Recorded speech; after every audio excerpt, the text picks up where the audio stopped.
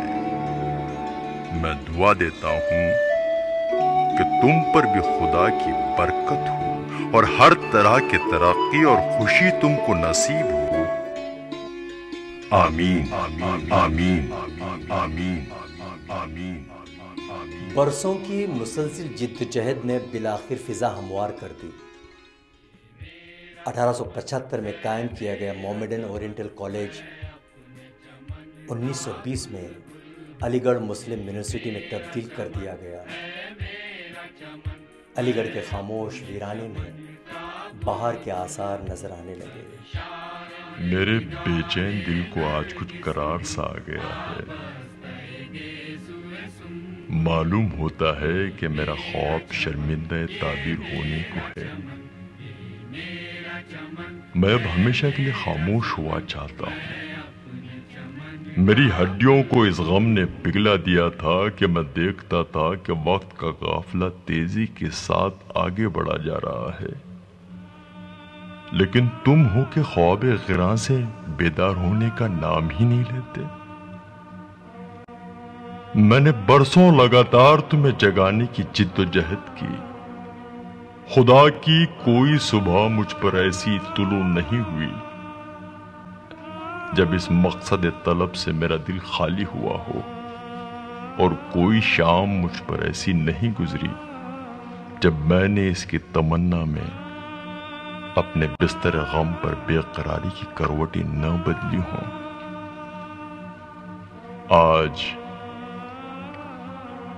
آج مسجد کی محرابیں اور اس ہال کے یہ بام و در دیکھتا ہوں تو کچھ ایسا محسوس ہوتا ہے کہ میرے دل کی بے قراریوں نے اس کالج کا پیغر اختیار کیا ہے۔ دیکھو میری ایک نصیحت یاد رکھنا، ترقی کی جڑ یہی ہے کہ سب سے پہلے علم کے خزانوں کو اپنے قابو میں کر لو۔ 1898 مارچ کی 28 تاریخ، عمر بھر کی بے قراری کو قرار آ ہی گیا۔ سر سید احمد خان صاحب نے دائی اجل کو لبیک کہا۔ ہماری باتیں ہی باتیں ہیں، سید کام کرتا تھا۔ نہ بھولو فرق جو ہے کہنے والے اور کرنے والے میں۔ کہے جو چاہے کوئی، میں تو یہ کہتا ہوں اے اکبر، خدا بخشے بہت سی خوبیاں تھیں مرنے والے میں۔ ڈیئر اسٹوڈنٹس، سر سید کے اخلاق و خصائل سبق کے اہم اقتباسات کی تشریح کے حوالے سے دوستوں اور مہمانوں سے ان کا دسترخوان بہت کم خالی ہوتا تھا۔ جس دن کوئی مہمان نہ ہوتا وہ کھانا کھاتے وقت بشاش نہ ہوتے تھے، یعنی خوش نہ ہوتے تھے، اور جس دن زیادہ مہمان ہوتے اس دن ان کے گھر عید ہوتی، یعنی کہ بہت خوشی ہوتی۔ کھانوں میں زیادہ تر تعدد اور تلون نہیں ہوتا تھا، یعنی ایک سے زیادہ اور مختلف اقسام کے کھانے نہیں ہوتے تھے۔ اسی طرح اس عبارت میں سر سید کی مہمان نوازی کا ذکر بڑے خوبصورت انداز میں کیا گیا ہے کہ سر سید احمد خان بہت مہمان نواز واقع ہوئے تھے۔ ہماری مشرقی روایت میں مہمان نوازی ایک بہت اعلیٰ قدر سمجھی جاتی ہے۔ سر سید جب مہمانوں کو دیکھتے تھے تو ان کا جی باغ باغ ہو جاتا تھا۔ ان کا دسترخوان وسیع تھا۔ شاید ہی کوئی دن ایسا ہوتا جس دن دوست احباب اور مہمان نہ آتے ہوں۔ مہمان آتا تو ان کا دل خوش ہوتا۔ جس دن دسترخوان پر کوئی مہمان نہ ہوتا اس دن ان کے چہرے پر خوشی کے آثار نہ ہوتے۔ جس دن ان کے ہاں مہمان زیادہ آتے وہ دن ان کے لیے عید کی طرح ہوتا، یعنی وہ بے حد خوش ہوتے۔ سر سید کے دسترخوان پر اگرچہ انواع و اقسام کے کھانے نہیں چنے ہوتے تھے، تاہم اس بات کا اہتمام بطور خاص ہوتا تھا کہ کھانا مزیدار اور عمدہ ہو۔ سر سید فرمائش کر کے اچھے اچھے کھانے نہیں پکواتے تھے۔ بعض اوقات کوئی ایسی چیز بھی دسترخوان کی زینت بن جاتی جو وہ رغبت سے نہ کھاتے، لیکن انہوں نے کبھی بیزاری کا اظہار نہ کیا اور جو کچھ سامنے آ جاتا اسے بصد شکر کھا لیتے۔ موسم کی سبزیاں انہیں بہت پسند تھیں۔ وہ سبزیاں دل لگا کر کھاتے اور بہت لطف اٹھاتے۔ اسی طرح انہیں موسمی پھل بھی بہت اچھے لگتے تھے۔ آم اور خربوزے ان کے من پسند تھے۔ جوانی میں سر سید خوش خوراک تھے اور خوراک زیادہ بھی لیتے تھے، مگر بڑھاپے کی دہلیز پر پہنچ کر خوراک نہایت قلیل رہ گئی تھی۔ کھانا گھٹ کر 2 وقت کا رہ گیا تھا۔ البتہ کھانے کے بعد پاؤ بھر دودھ ضرور پی لیتے۔ اسی وجہ سے وہ عمر بھر تندرست و توانا رہے۔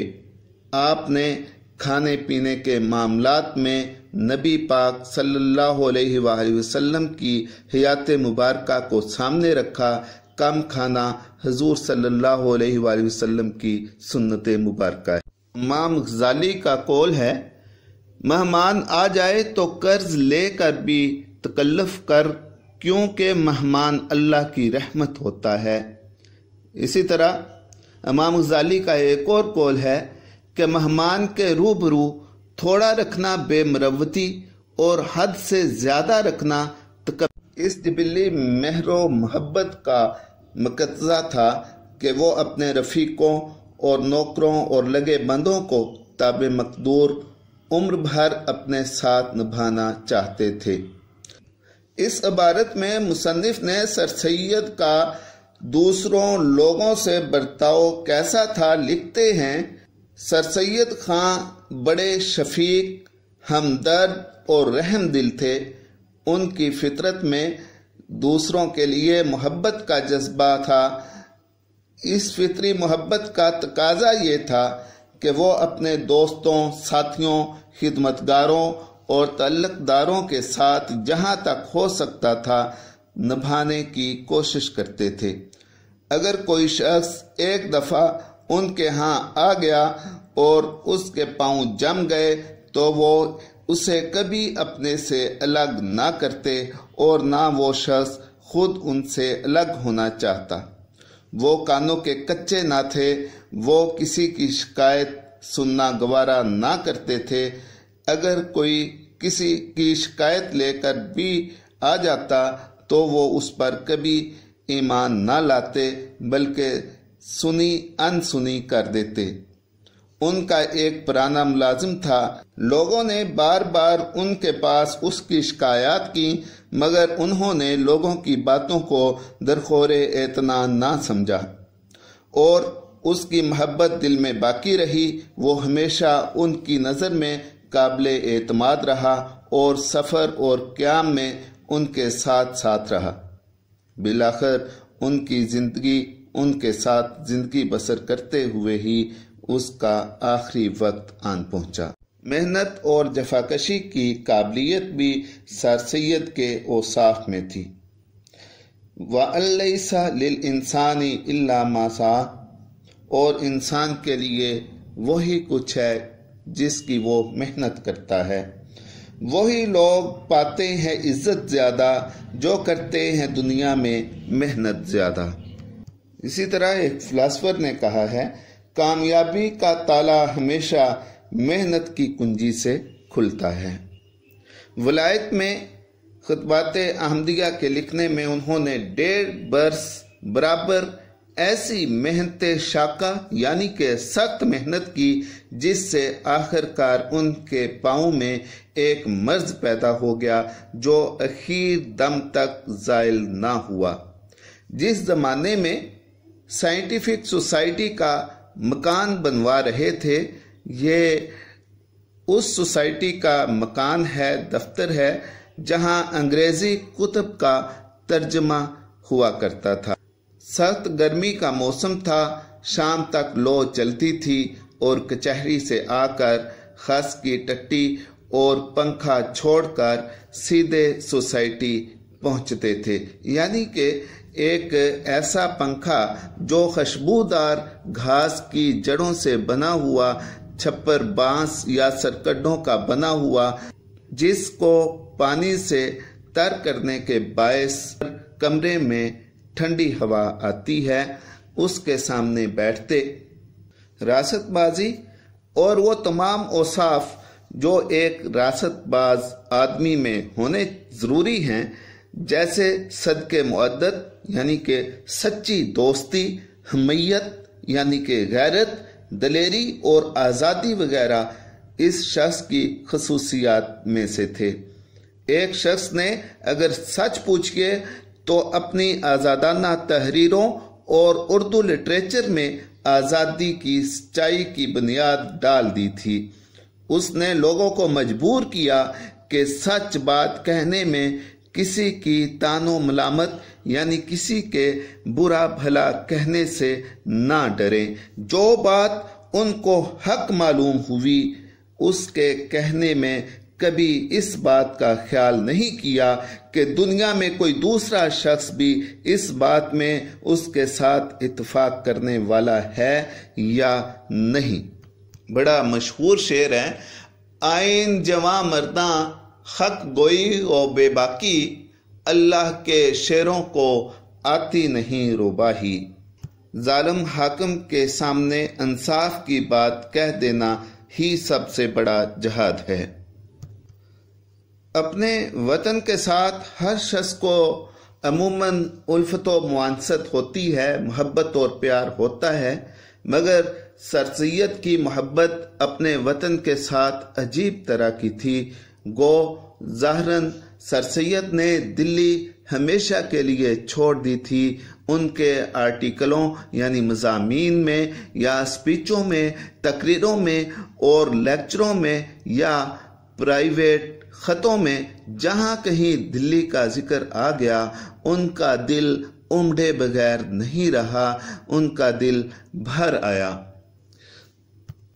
شعر سنیے گا، دلی جو ایک شہر تھا عالم میں انتخاب، اس کو فلک نے لوٹ کے ویراں کر۔ رسول صلی اللہ علیہ وآلہ وسلم نے فرمایا، ہنسی مذاق میں جو جھوٹ سے بچا، میں اس کا جنتی ہونے کا ضامن ہوں۔ ایک شعر ہے، زندگی زندہ دلی کا نام ہے، زندگی زندہ دلی کا نام ہے، مردہ دل کیا خاک جیا کرتے ہیں۔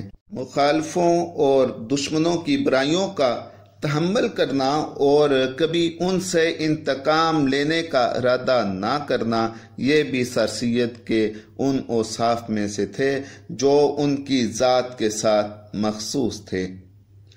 اس عبارت میں حالی نے سر سید کی تربیت کا ذکر بڑے احسن طریقے سے کیا ہے۔ سر سید کی ایک نمایاں خوبی یہ بھی تھی کہ وہ اپنے مخالفوں اور دشمنوں کی زیادتیوں کو برداشت کر لیتے تھے۔